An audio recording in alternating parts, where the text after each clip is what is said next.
Com a graça do Senhor, nós estamos dando sequência ao estudo do Evangelho de João, fazendo as meditações e as considerações que a palavra de Deus requer de nós, né? A palavra do Senhor é espírito e é vida, e é necessário que nós, como aqueles que foram gerados e regenerados pelo Senhor e que possuem o Espírito Santo, estejam sempre se alimentando das palavras que são espírito e são vida.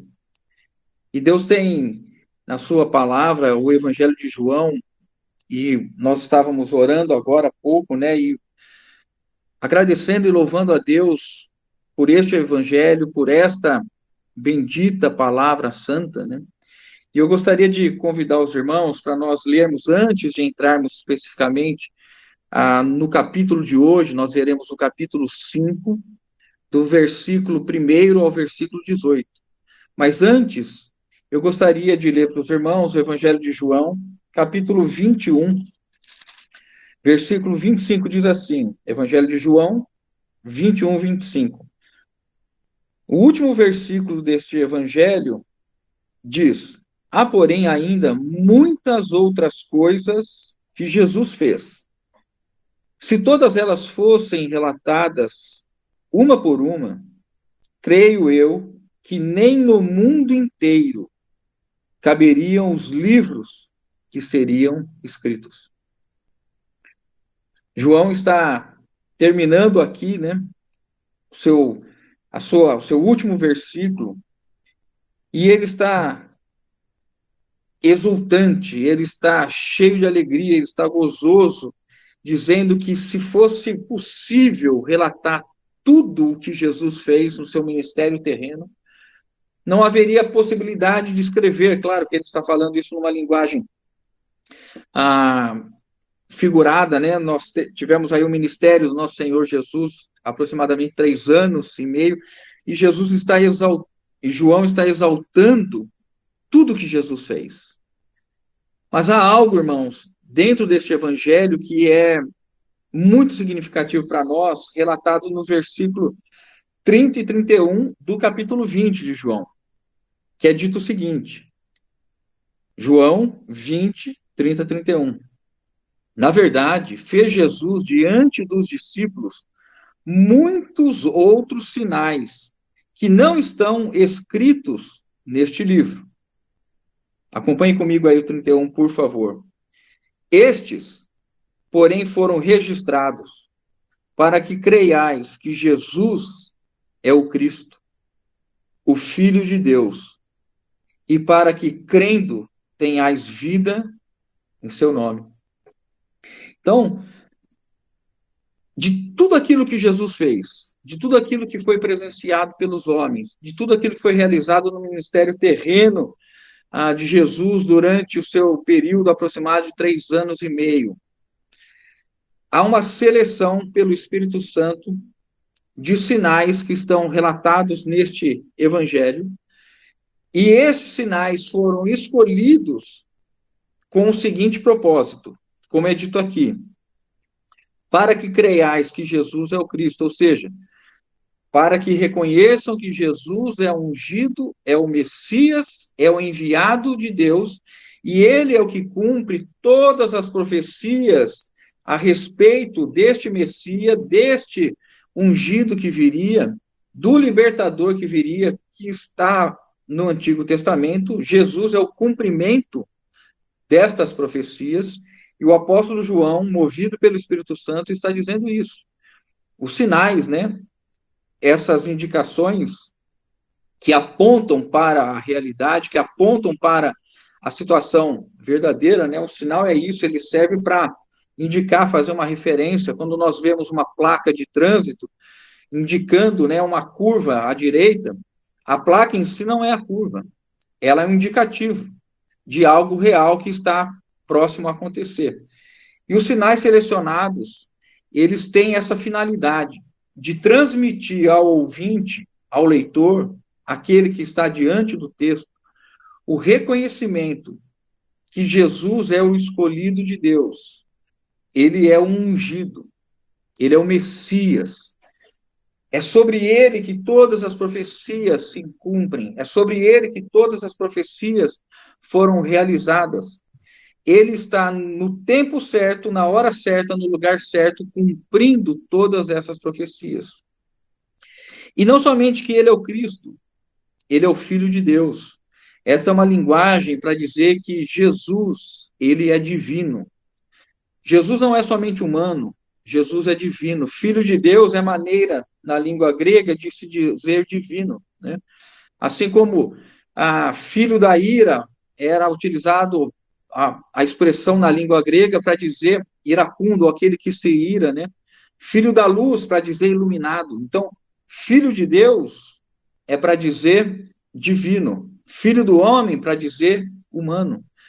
Jesus, esses sinais que estão neste evangelho, é para que nós tenhamos o reconhecimento que Jesus é divino. Jesus é o Filho de Deus, nesse sentido de divino. Como nós vimos no começo do evangelho, é o Verbo de Deus. Ele estava no princípio era Deus, e ele, neste princípio, se revela a nós como Verbo. Então, todo o Evangelho de João, ele caminha nesse sentido, e hoje é importante nós lermos e olharmos para o texto que nós vamos estar vendo hoje, esse sinal que Jesus faz no tanque de Betesda, olhando isso. Por que que ele foi escolhido? Para que nós, leitores, olhando a ação de Jesus, reconheça que Jesus é ungido, o Messias, o prometido, o Cristo, e que ele é divino, e que quando nós cremos nele, nós temos vida em seu nome.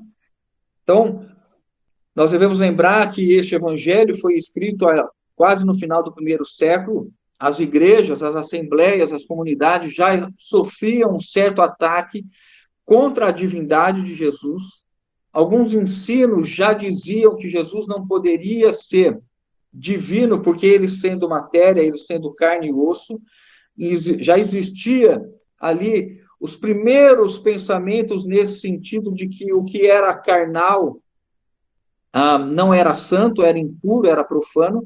Então, se Jesus fosse Deus, ele jamais poderia ter habitado em carne. Então, o Espírito Santo traz o Evangelho de João com esse propósito, irmãos. É muito importante, todas as vezes que nós olharmos o Evangelho de João, entendermos o que o Espírito Santo está provocando nos seus leitores.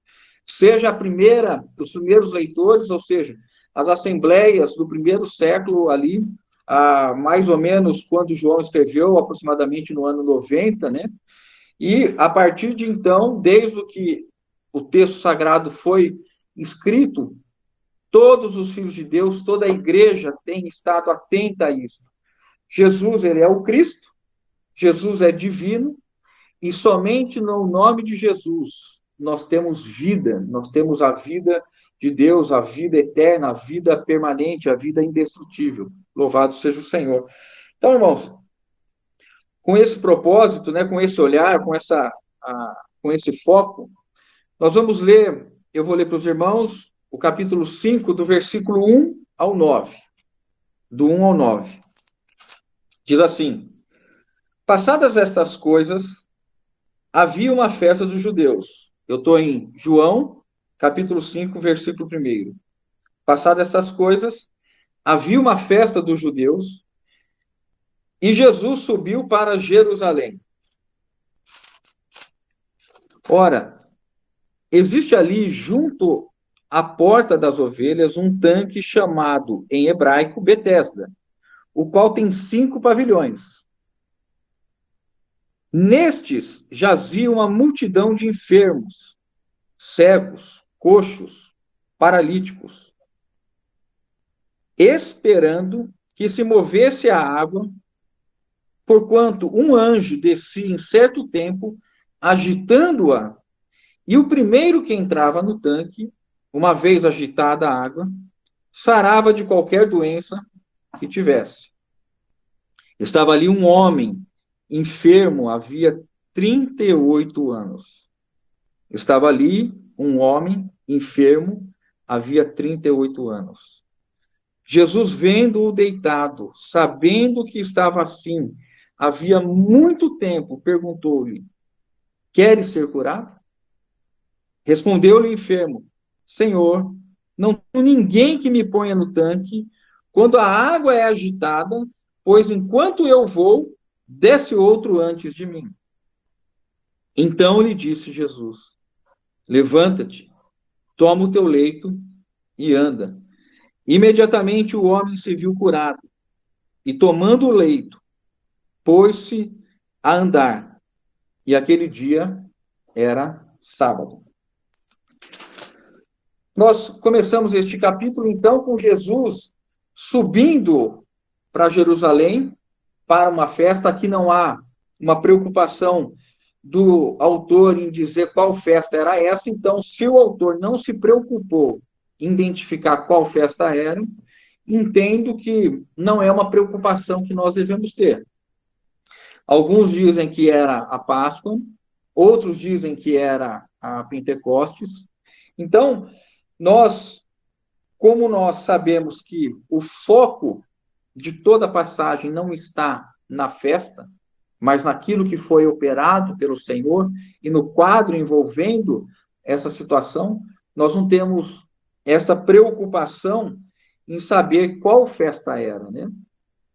A palavra continua dizendo que Jesus, então, subiu para Jerusalém, lembrando que Jerusalém é uma cidade que está aproximadamente a 800 metros de altura, né, nível do mar. Então, quando se fala de subir para Jerusalém, é no sentido de que as cidades próximas eram abaixo. Então, sempre quando se menciona Jerusalém, está subindo para Jerusalém. E aí é dito o seguinte, né, o versículo 2. Ora, existe ali, junto à porta das ovelhas, um tanque chamado em hebraico Betesda, o qual tem 5 pavilhões. Neste jazia uma multidão de enfermos, cegos, coxos e paralíticos. O apóstolo João, ele nos dá uma referência de onde era este tanque, qual era a sua localização, né? E os irmãos percebem que João está relatando os detalhes disso para mostrar que, embora Jesus estivesse caminhando ou tivesse motivado de ir a Jerusalém por causa da festa dos judeus, né, seja qual fosse ela, havia um lugar bem definido, conhecido, em que as pessoas iam ali procurar uma cura. E essas pessoas que estavam ali, elas tinham toda sorte de enfermidades. No versículo 3, ele faz questão de mencionar isso, né? Ele vai ampliando, porque ele diz assim, uma multidão de enfermos. E aí ele esclarece, né? Que tipo de enfermos? Tinha cegos, tinha coxos, tinha paralíticos, ou seja, mostrando que toda sorte de enfermidade era a razão comum daquelas pessoas estarem ali. E quando a gente olha para essa situação e consegue imaginar uma multidão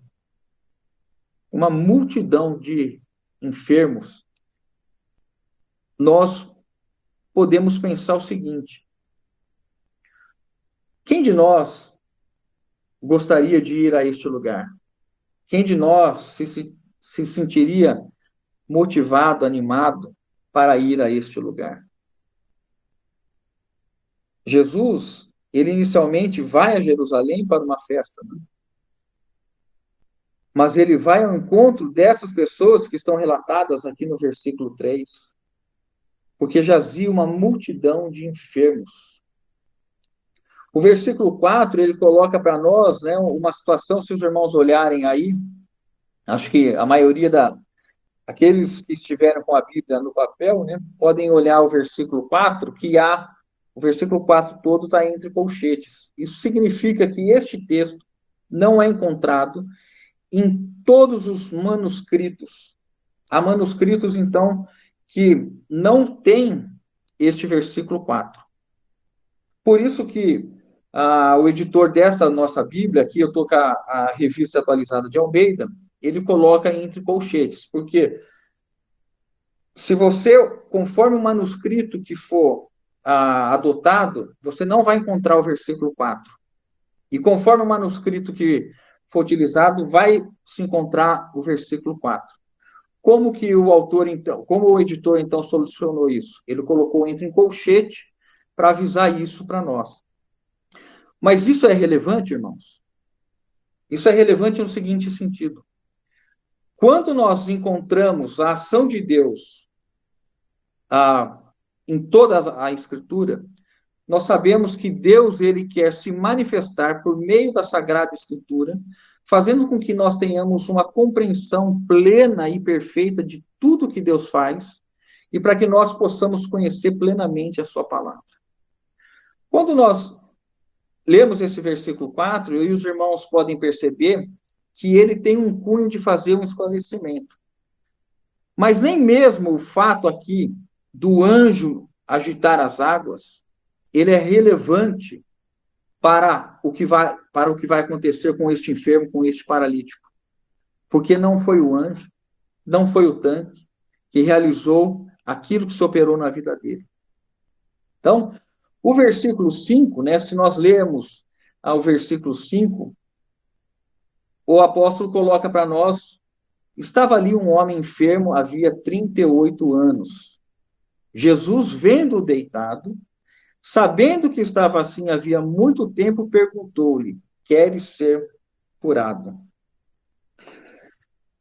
Olha que coisa maravilhosa, irmãos. Como o Senhor nos ensina, né? O Senhor nos ensina pela sua maneira de viver. Ele é o exemplo dos exemplos, né? Quando nós olhamos no sentido de Jesus, é claro que ele não é só um homem para ser nosso exemplo, ele é nosso Salvador, ele é nosso Senhor, nosso Redentor, mas a ação de Jesus sempre nos mostra como os seus filhos, como aqueles que são seguidores de Jesus, seus discípulos, nós devemos viver. Como eu havia dito, Jesus estava indo para uma festa e de repente na nossa linguagem, Jesus vai ao encontro desses enfermos. Ele procura um ambiente em que, ao contrário do ambiente de festa, era um ambiente de dor, de sofrimento, de aflição.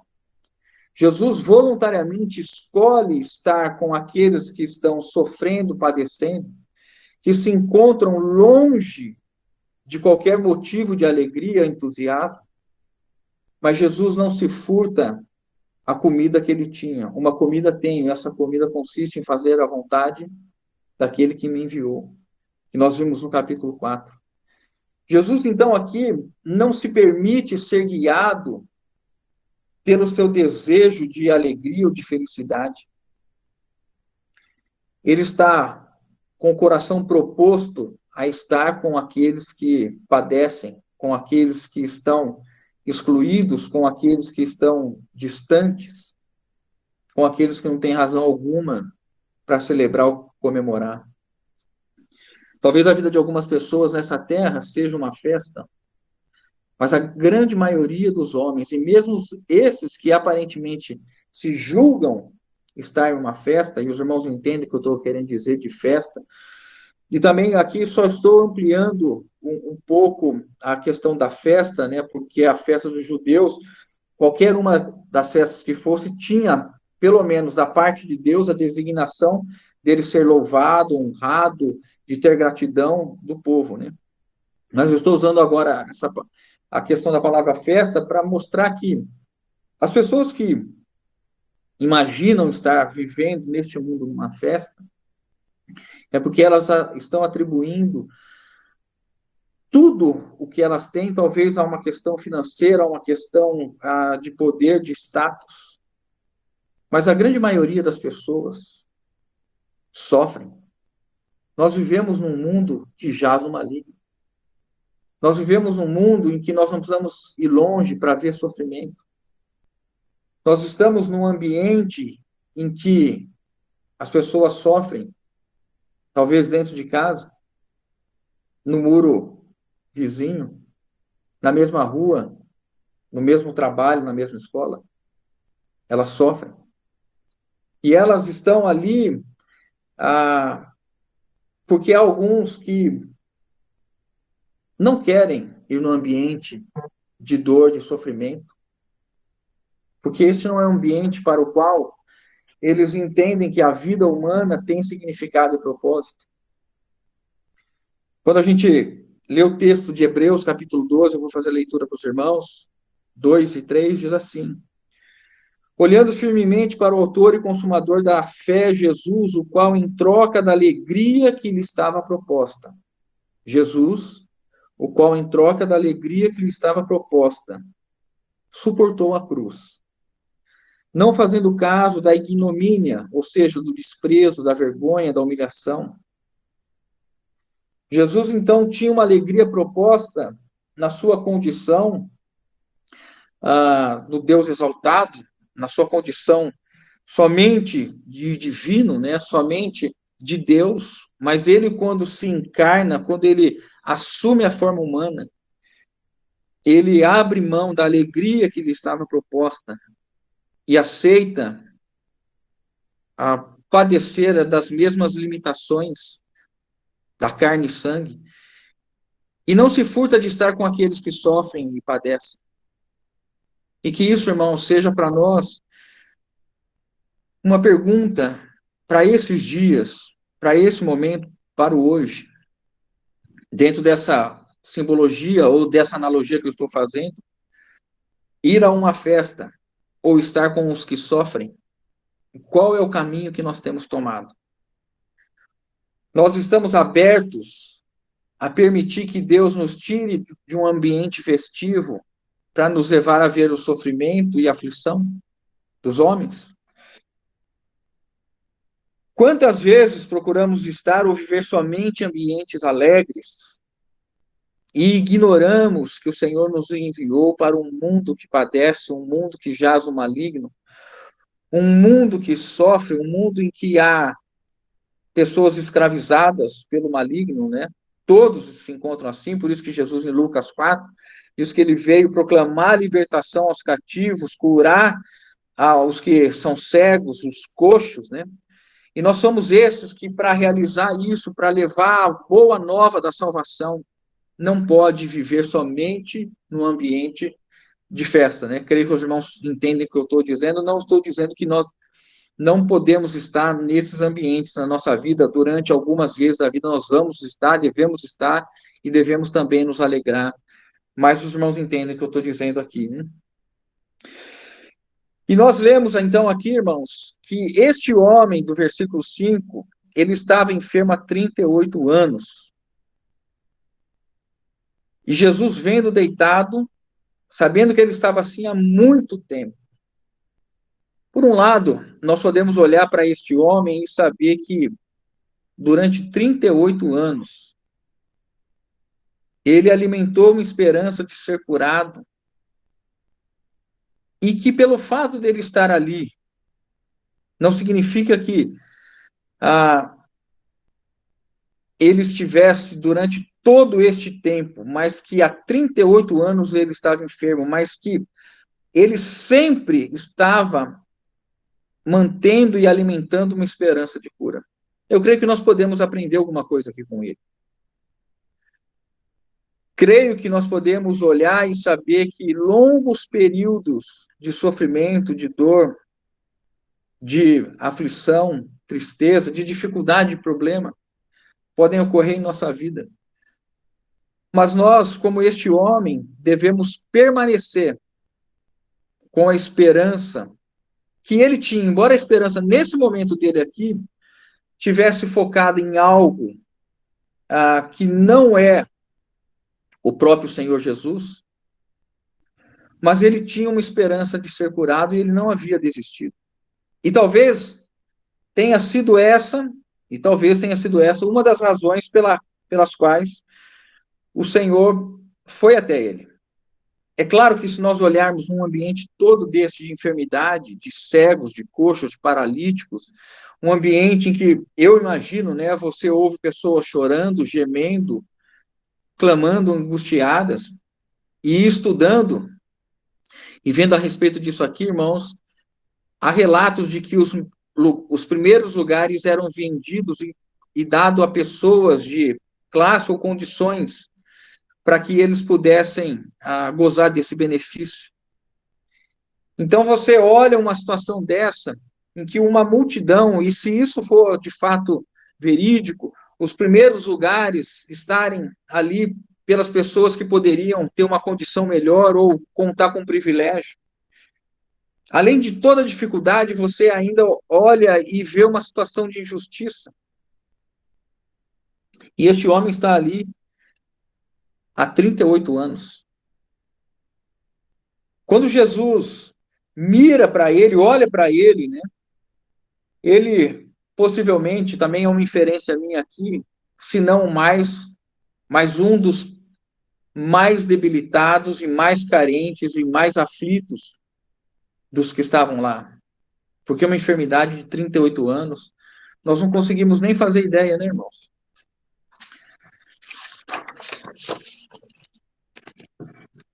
Esse período longo de 38 anos é um período que muitos de nós já teríamos desistido. Você não acha? Algo que lhe aflige durante 38 anos seria motivo de você desistir, de mudar a situação, de alcançar algo que verdadeiramente te desse um basta daquela situação. E Jesus, então, quando olha para ele, e aí a pergunta, né, eu creio que os irmãos, quando olharam para a pergunta de Jesus e viram que Jesus questionou ele a respeito disso, queres ser curado?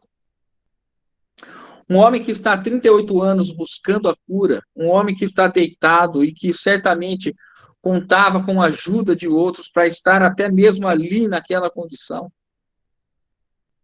E Jesus olha para ele e naquele ambiente de tristeza e aflição aguda, sofrimento, tormenta aguda, Jesus assim pergunta para ele: queres ser curado? O que Jesus procurava fazer com essa pergunta? O que Jesus queria que fosse gerado neste homem ao lhe perguntar: queres ser curado? O versículo 7 nos mostra o que, de fato, Jesus queria com a pergunta. Respondeu-lhe o enfermo: Senhor, não tenho ninguém que me ponha no tanque quando a água é agitada, pois, enquanto eu vou, desce outro antes de mim. Vejam que o homem, diante de Jesus, e aqui nós não estamos condenando, porque ele não tinha como saber ainda quem era Jesus. Ele está dizendo o seguinte, e por isso o Senhor indaga e pergunta: você quer ser curado? Ele imediatamente olha para o local aonde a cura era realizada e o meio pelo qual ele teria que alcançar a cura. Então ele esclarece para Jesus. Talvez ele tivesse pensado: este homem não sabe que lugar é este, como funciona, então eu vou explicar a ele.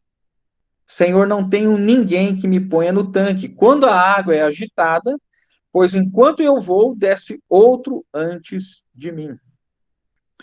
A resposta desse enfermo, ela está alicerçada na sua incapacidade de chegar ao lugar onde a cura era realizada e na hora e local onde a cura era realizada.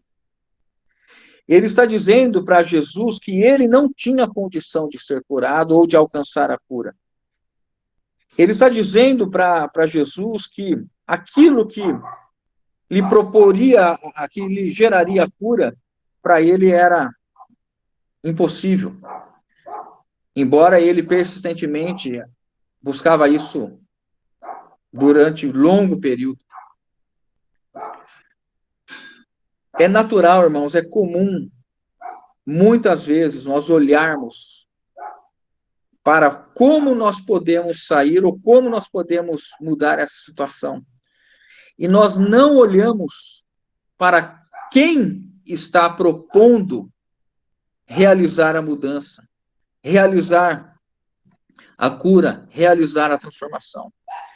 Este homem olhou para o tanque, a, a sua incapacidade física, a distância dele entre o tanque, eu imagino que deveria existir a dezenas ou talvez centenas de pessoas à sua frente, porque se nem mesmo força ele tinha para ficar em pé, por isso que Jesus o encontrou deitado. E Jesus, sabendo que ele estava ali há muito tempo, este homem diz para Jesus: eu não tenho como fazer isso. Nós, igualmente, irmãos, sempre olhamos para as questões que nos parecem impossíveis, porque nós sempre estamos considerando como nós podemos realizar, resolver, alterar, mudar, mas nós, às vezes, ignoramos a pessoa que realiza, que no caso é Jesus. Jesus não estava perguntando para ele como você pode ser curado, mas quem pode te curar.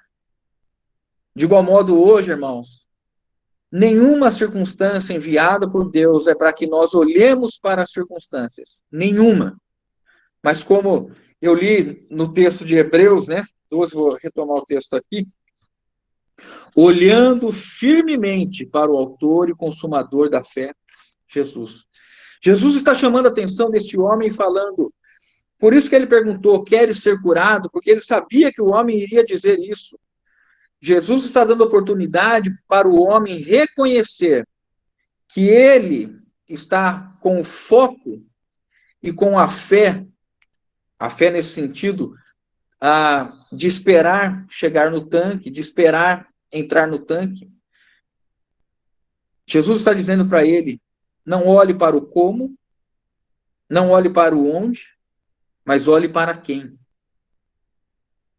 Se soubesses quem é este que te pede água, tu me dirias, dá-me água e eu te daria água viva a jorrar, uma fonte de viva a jorrar. A mesma ignorância da mulher samaritana, este enfermo encontra. Não sabe quem está diante dele. E por isso que Jesus quer levá-lo a olhar que a partir daquele momento, quem vai agir na vida dele não é o tanque de Betesda.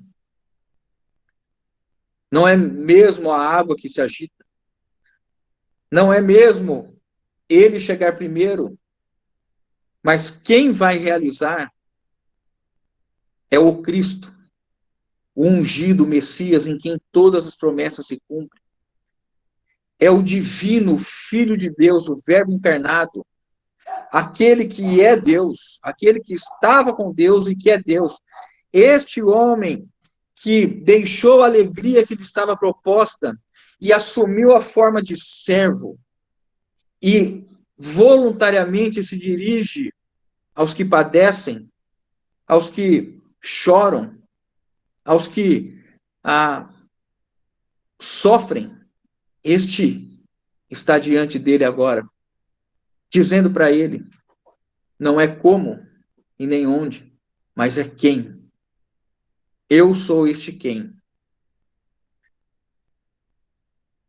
Irmãos, há algo aqui também que me chamou demais a atenção, porque essa é uma situação que acontece inúmeras vezes conosco, inúmeras vezes.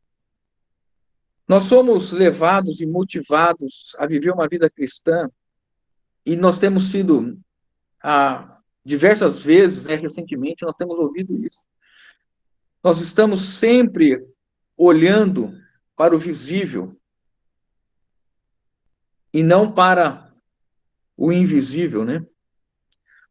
Ele estava olhando para as dificuldades visíveis, as coisas que se podem ver, as coisas que se podem ver, e não as coisas que não se veem. E aqui, novamente, nós não estamos criticando o enfermo, porque ele não teria condição, mas trazendo para nós hoje, que estamos com anos de caminhada com o Senhor, será que ainda hoje, nós, diante das circunstâncias, perguntamos por quê, como, de que maneira, com dúvida no nosso coração? Os irmãos se lembram da questão do do pai de João Batista, quando ele entra no templo e o anjo anuncia que a sua mulher estaria grávida, e ele duvida em seu coração e questiona como isso poderia acontecer, porque ela era mulher estéril. Ele queria entender como aquilo se realizaria, porque ele associava que a realização da fertilidade se daria pelos meios humanos naturais, e ele não contava com o sobrenatural. E nós estamos vivendo a vida cristã diante do Deus Criador de todas as coisas. Irmãos, e nós precisamos realmente olhar para Jesus, o autor e consumador da nossa fé, e não duvidar de nada, de nenhuma circunstância. Nós seguimos aqui, irmão, olhando ainda dentro do versículo 7, que é dito: não tenho ninguém que me ponha no tanque. Talvez não haja um sofrimento maior do que a solidão. Este homem, além de tudo, além de toda a fraqueza física corpórea, ele ainda era assolado por uma questão interior muito aflitiva, irmãos. A solidão. Eu não tenho ninguém. Ninguém. Um homem enfermo, incapacitado, que não podia contar com ninguém. Até que aquele a quem a alegria estava proposta nos céus, ele desce do seu trono, da sua majestade, e se reveste de humanidade, e vai aonde este homem tão sofrido está. Este homem que não tem ninguém, agora encontra alguém. Este homem que não tinha, até nesse instante, ninguém, está com alguém que vai lhe transformar a vida para sempre. Nós nunca, irmãos, como filhos de Deus, nós nunca estaremos sós. Nunca. Não há solidão em nossa vida. É impossível nós, como filhos de Deus, estarmos sós. Eis que estarei convosco todos os dias, até a consumação dos séculos. Texto de João 14:16 diz assim: e eu rogarei ao Pai, e ele vos dará outro consolador. João 14:16-18. A fim de que esteja para sempre convosco. A fim de que esteja para sempre convosco. Vós o conheceis, porque ele habita convosco e estará em vós. Eu pulei um pouquinho, tá? Por causa do tempo. Não vos deixarei órfãos. Versículo 18. Não vos deixarei sós. Não vos deixarei órfãos. Não vos abandonarei. O que está acontecendo aqui, irmãos? Jesus está prometendo que em toda e qualquer situação, ele estará sempre, sempre conosco. Eu rogarei ao Pai e ele vos dará outro consolador. Eu queria ler para os irmãos a definição dessa palavra consolador na língua grega, né? A palavra paráclitos diz o seguinte: olha o significado de consolador, né? Na nossa tradução é como consolador, mas a palavra na língua original tem uma série de significados, irmãos, extremamente poderosos para nós termos esse entendimento de que nós estamos sempre com o Senhor. Ou melhor, que ele está sempre conosco. E nessa situação, irmãos, nós devemos agradecer ao Senhor. Vejam bem, Paráclitos, chamado, convocado a estar ao lado de alguém. Então, o Consolador, o Espírito Santo, é este que é chamado, convocado a estar ao lado de alguém. Especialmente convocado para ajudar alguém. Estou lendo definição ou outros significados da palavra paráclitos, né, ou paracletos. Alguém que pleiteia a causa de outro diante de um juiz, um intercessor, um conselheiro de defesa. Você se sente só, indefeso? Há alguém que é o teu conselheiro de defesa, é alguém que intercede, um assistente legal, um advogado. Pessoa que pleiteia a causa de outro diante de alguém. De Cristo em sua exaltação, a destra de Deus, a súplica de Deus, o Pai, pelo perdão dos nossos pecados. O Santo Espírito destinado a tomar o lugar de Cristo com os apóstolos, depois da ascensão de Cristo ao Pai, e conduzi-los a um conhecimento mais profundo da verdade evangélica e dar-lhes a força divina necessária para capacitá-los a sofrer tentações e perseguições como representantes do reino divino. Quando Jesus se torna o alguém deste que não tinha ninguém, Jesus está dando a este homem,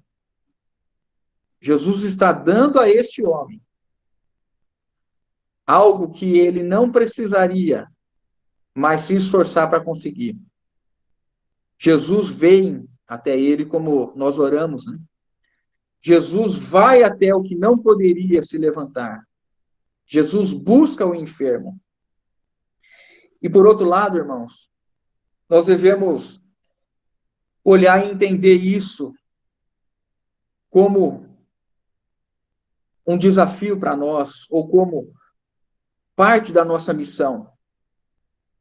Num mundo em que as pessoas não têm ninguém, a igreja é o alguém destes. Os irmãos entendem? Quantos estão hoje sem ninguém? E podem estar habitados, ou podem ter a coabitação de pessoas como este paralítico, cercado de uma multidão, mas ele estava só. Nós podemos ter pessoas sós dentro de casa, nós podemos ter pessoas sós na esfera de comunhão nossa fraternal, da Assembleia, nós podemos ter na família, certamente temos nesses ambientes, trabalho, escola, na vida social, pessoas que não têm ninguém, que esperam nós, como Jesus, ser o alguém para eles, né? É evidente, irmãos, que o próprio Evangelho de Lucas nos remete, nos faz associar algo muito parecido quando aqueles homens que carregaram o paralítico e desceram o paralítico diante de Jesus, e Jesus fica admirado com a fé deles, não somente a fé do paralítico. Aquele paralítico de Lucas 17 tinha vários que estavam levando ele diante de Jesus. Este, do posto do tanque de Betesda, não tinha ninguém até encontrar com o alguém, que é Jesus. E assim é a igreja, irmãos. A igreja é este alguém para as pessoas que não têm ninguém, né? Que cada um de nós rogue ao Senhor e questione ao Senhor, pergunte ao Senhor. Senhor, que eu, de fato, possa ser esse que está diante das pessoas carentes, moribundas, sofredoras. Lembrando, irmãos, que a hospedaria é a igreja, né, de Lucas 10, se eu não me engano, em que Jesus leva aqueles que conhecem o Evangelho, que recebem a regeneração, e que agora, na hospedaria, eles devem ser curados e sarados, e Jesus pede ao hospedeiro, gaste o que for necessário, para que ele se recupere. A igreja é este lugar onde nós estamos debaixo da cura divina. Nós curamos e somos curados o tempo todo. Eu preciso que os irmãos me curem. Eu preciso curar os irmãos. ser instrumento de cura, né? Os irmãos serem instrumento de cura. Mas se nós nos fecharmos, irmãos, se nós ficarmos reclusos em ambientes de festa, novamente dentro daquela aplicação, tá? E é claro que nos ambientes de festa, como Jesus, nós devemos estar sempre atentos àqueles que estão sem ninguém, enfermos. Queria ler alguns versículos mostrando e falando para fortalecer essa visão nossa de missão, de filhos de Deus, de igreja, em que João 17, o Senhor não tira a igreja do mundo, mas envia a igreja para o mundo. Paulo, Filipenses 1, 21, diz o seguinte, Filipenses 1, 21, 26. Porquanto para mim o viver é Cristo e o morrer é lucro. O viver de Paulo era Cristo. Não é? Cristo era a vida de Paulo e Cristo era o viver de Paulo. E de igual modo nós devemos viver Cristo. Entretanto, se viver na carne traz fruto para o meu trabalho, já não sei o que hei de escolher. Ora, de um ou de outro lado estou constrangido, tendo o desejo de partir e estar com Cristo, que é incomparavelmente melhor. O apóstolo Paulo está aqui aos Filipenses dizendo que ele sabe que estar com Cristo, já fora desse tabernáculo terrestre, né, desse corpo humano corruptível, ele sabe que estar com Cristo é incomparavelmente melhor, mas ele tem algo que está pesando o coração. Vejam, irmãos, o versículo 24. Mas por vossa causa é mais necessário permanecer na carne. Mas por vossa causa é mais necessário permanecer na carne. E convencido disto, estou certo que ficarei e permanecerei com todos vós, para o vosso progresso e gozo na fé. Nós olhamos aqui e vemos a expansão do coração de Jesus no apóstolo Paulo. O mesmo coração que vai se dar e doar e entregar. Alguém que não está pensando em si, que não tem um relacionamento com os irmãos para tirar proveito dos irmãos, para se beneficiar dos irmãos em qualquer esfera, física, espiritual, psicológica, no sentido, vejam bem, irmãos, no sentido de aproveitar, e não no sentido de entrega. E claro, irmãos, prestem atenção aqui, por favor. E claro que a nossa relação de membros um com os outros, nós somos sempre beneficiados. Mas o que eu quero deixar claro para os irmãos, por favor, não me entendam mal, é que o coração do relacionamento nosso com os irmãos, com a Assembleia Santa do Senhor, é um coração puro, singelo, de entrega, de oferta, como Paulo diz aqui, né? Para gerar progresso e gozo na fé. Irmãos, eu não posso olhar para os irmãos e pensar assim, o que eu estou ganhando ou que benefício eu tenho de estar com os irmãos? E o dia que eu não tiver mais benefício nenhum, eu vou procurar outra coisa. Paulo está dizendo o seguinte, eu vou permanecer, é por vossa causa.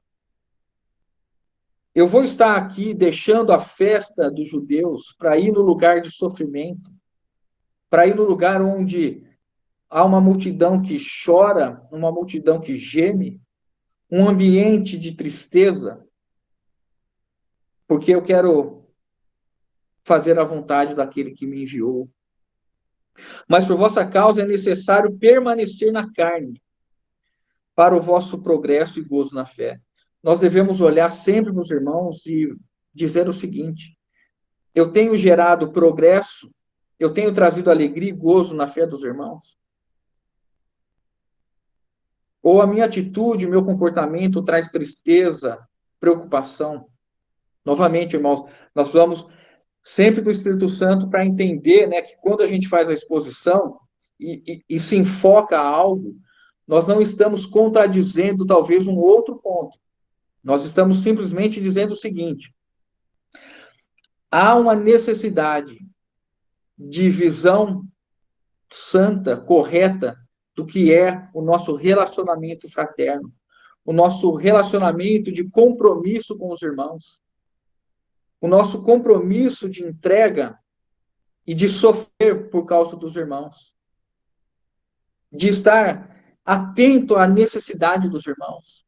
Às vezes pode ter irmão que esteja sem ninguém do nosso lado, até mesmo participando desta reunião, porque nós não estamos considerando o corpo, nós não estamos considerando os interesses de Cristo. Versículo 2 Coríntios, capítulo 12, versículo 14 a 16. E eis que pela terceira vez, 2 Coríntios 12, 14 a 16. E eis que pela terceira vez estou pronto a ir ter convosco, e não vos serei pesado, pois não vou atrás de vossos bens, Paulo dizendo, mas procuro a vós outros. Não devem os filhos entesourar para os pais, mas os pais para os filhos. Olha aqui, irmãos. Versículo 15. Se você quiser grifar, anotar. Eu de boa vontade me gastarei, e ainda me deixarei gastar em prol da vossa alma. Eu de boa vontade me gastarei. Essa palavra gastarei aqui tem o sentido de entrega, de empenho, de estar disposto a pagar o preço. Paulo está dizendo assim: eu vou fazer de tudo por vocês.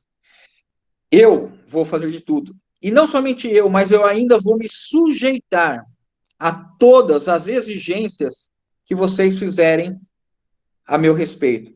E me deixarei gastar. A palavra talvez mais adequada é esgotar. E me deixarei ser esgotado por vocês. Irmãos, nós reclamamos às vezes de irmãos que por uma postura pequena, por um gesto pequeno, nos desagradam. Muito provavelmente todos nós vamos desapontar uns aos outros em algum momento da nossa caminhada, porque nós somos falhos. Mas a questão é a visão e o entendimento espiritual que eu tenho a respeito do meu compromisso no corpo de Cristo com a Assembleia na qual eu estou caminhando e convivendo. Se a minha disposição é de gerar um progresso e gozo na fé dos irmãos. Continuo aqui, versículo 8. Voltamos para João, né? Versículo 8. Então lhe disse Jesus: levanta-te, toma o teu leito e anda. Imediatamente o homem se viu curado, e tomando o leito, pôs-se a andar, e aquele dia era sábado. Então lhe disse Jesus: levanta-te, toma o teu leito e anda.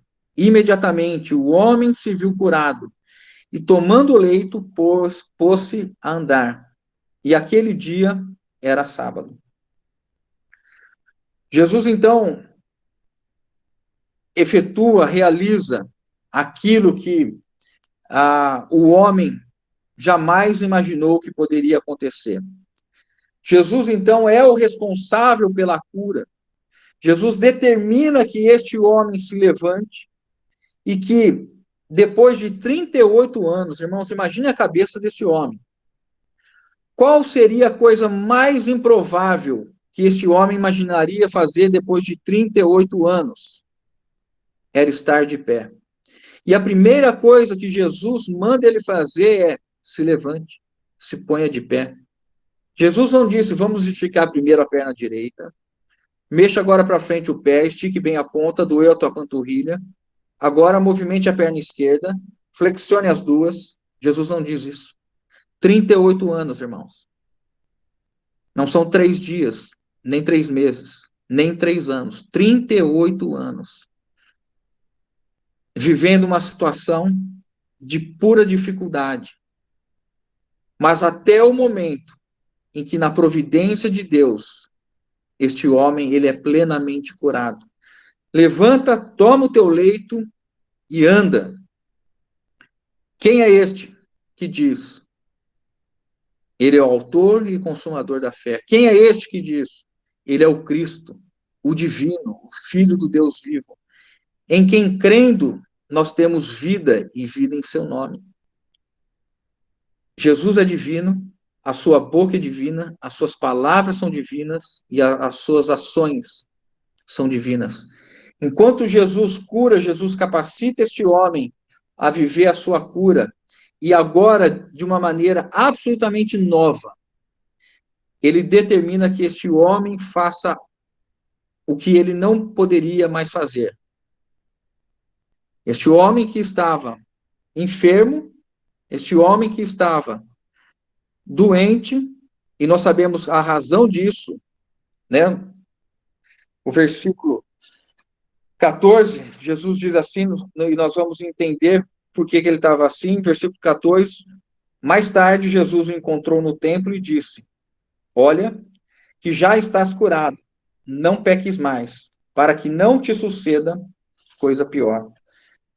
Este homem se encontrava enfermo há 38 anos por um pecado, e as traduções dão a entender que quando Jesus diz, vai, não peques mais, Jesus, na verdade, a melhor tradução seria, deixe de pecar, dando a entender que ele estava num ato contínuo de pecado e que ele não havia apenas cometido uma vez e que ele havia estado ou se tornado enfermo por causa de um único ato, mas por uma atitude pecaminosa ou por pecados que se repetiam ao longo dos anos.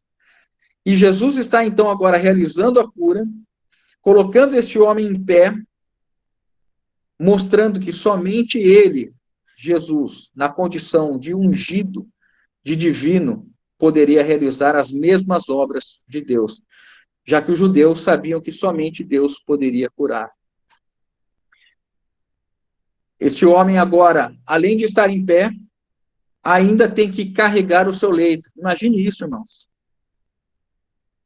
Há momentos antes, ele estava deitado, imaginando que seria mais uma vez que ele se frustraria e que talvez ele tivesse que esperar meses ou mesmo um ano para novamente voltar e esperar que algo acontecesse no tanque. Mas quando nós estamos diante do quem, que é Jesus, do divino, do verbo da vida, do eterno, do soberano, do altíssimo, quando nós estamos diante do Messias, as coisas que são da vontade do Senhor são realizadas por ele no tempo, do modo e da hora certa. E este homem sai diante de todos. Havia uma multidão, Jerusalém estava cheia por causa da festa, o tanque de Betesda estava cheio por causa dos enfermos, e aquele homem que muitos conheciam estava agora curado, estava carregando o seu leito e estava andando. E quando os judeus olham para ele, né, o versículo 10 ao 14, por isso disseram os judeus ao que fora curado, hoje é sábado, não te é lícito carregar o leito. Ao que ele respondeu, o mesmo que me curou disse, toma o teu leito e anda. Perguntaram-lhe eles, quem é o homem que te disse, toma o teu leito e anda? Mas o que fora curado não sabia quem era, porque Jesus se havia retirado, por haver muita gente naquele lugar. Nós estamos chegando no final aqui, não vou me alongar nessa questão, talvez, né, a gente possa compartilhar um pouquinho amanhã, mostrando um pouco dessa questão do sábado e do domingo, a realidade que nós vivemos hoje, mas só quero colocar para os irmãos que essa questão do sábado, e os irmãos sabem disso, para os judeus, nessa época, em especial aqueles que não tinham o coração do sábado, porque o coração do sábado, irmãos, é que nós deixamos as coisas que nós fazemos rotineiramente, os outros 6 dias, que nós fazemos para o nosso sustento, para a nossa subsistência, mas no sábado, nós olhamos e dedicamos e adoramos o Senhor do sábado. Nós voltamos o nosso coração para o Senhor, para Jeová, para Yahvé, para Jesus Cristo, para o Altíssimo. Nós adoramos a Ele. E os judeus que não tinham o coração do sábado, o coração que conseguia realmente compreender o desejo de Deus e dizer, olha, o sábado está santificado, vocês vão deixar de fazer as coisas, os serviços, os seus servos, os seus filhos não terão que fazer mais o trabalho braçal, laboral, trabalho externo. Este é o momento, é o dia santo, o dia dedicado.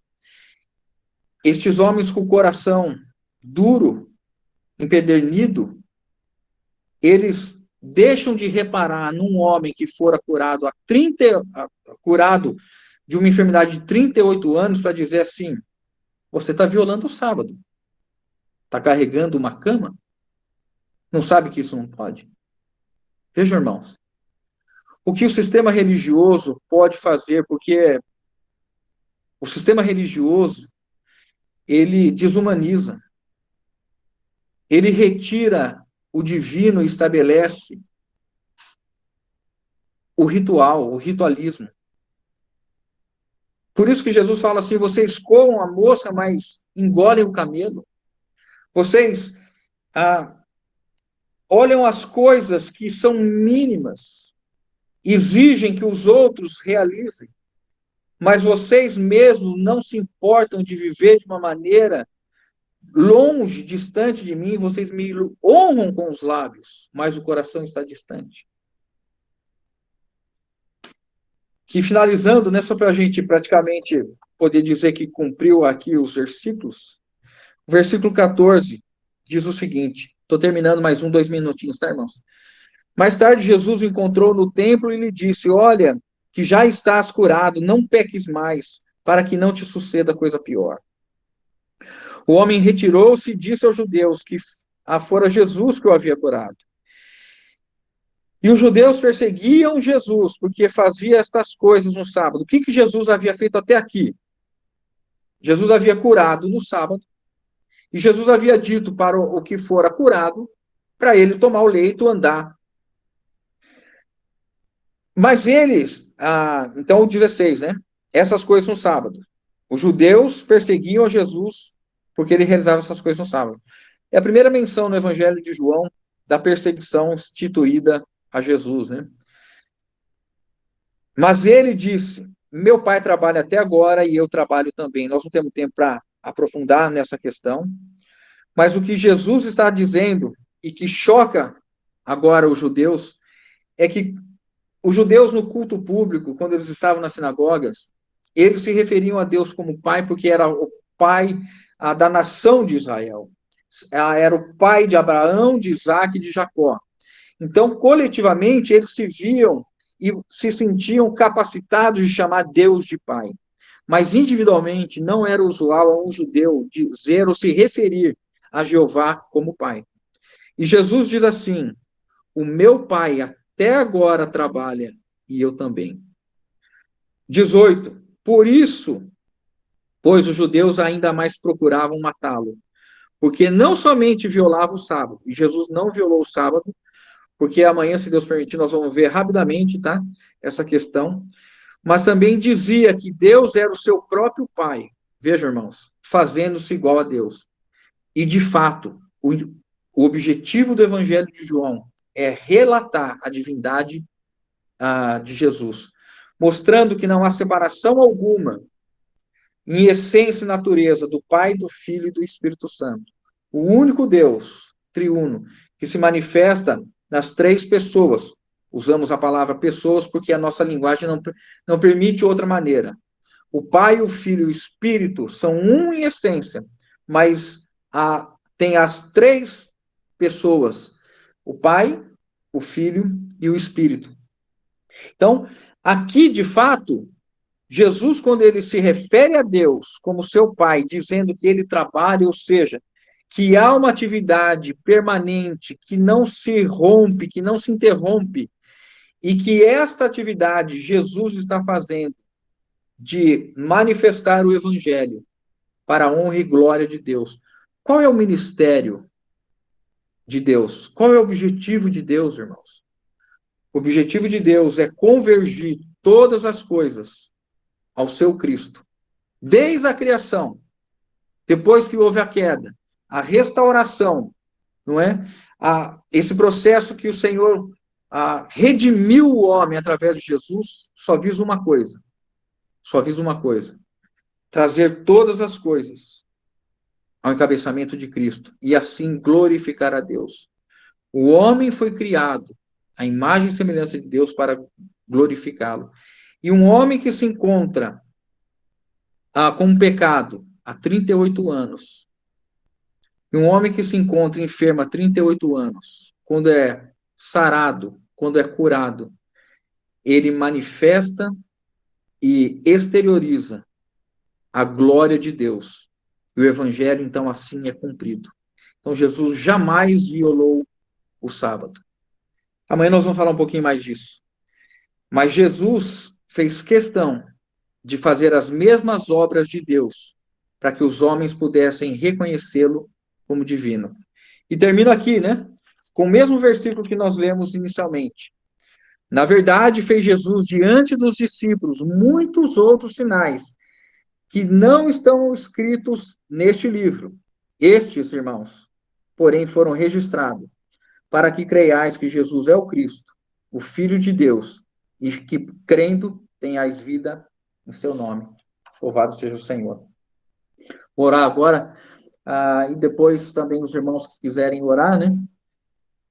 Pai, nós, de fato, te agradecemos no nome de Jesus. Pedimos que o Senhor traga entendimento e iluminação a nós, diante dos versículos que nós nos colocamos. Aquilo da exposição, eventualmente, Senhor, que tenha procedido do homem, ilumina e dá sabedoria aos irmãos para que rejeitem e não acolham. Mas aquilo que aprove ao Senhor falar aos irmãos, que os irmãos acolham e recebam com fé e meditem na palavra. Pai, nós queremos rogar ao Senhor, diante de tudo que o Senhor mostra na tua palavra, da nossa comissão, da nossa responsabilidade. Nós queremos ser esses que aprendem a viver esta vida, servindo ao Senhor, servindo aos irmãos, servindo as pessoas que estão sem ninguém. O Senhor nos curou, o Senhor nos levantou um dia, nós já recolhemos o nosso leito, a nossa maca, e nós hoje estamos andando, na verdade, correndo a carreira, olhando firmemente para o Senhor. Guarda-nos, mantenha-nos firmes. E os irmãos que estão nas provações, nas tribulações, ainda que por longo período, estejam somente olhando para o quem e não o como, Senhor, porque tu és perfeito sempre. A tua vontade é boa, perfeita e agradável. Em nome de Jesus. Amém, aleluia. Amém. Amém, amém. Amém. Amém. Aleluia.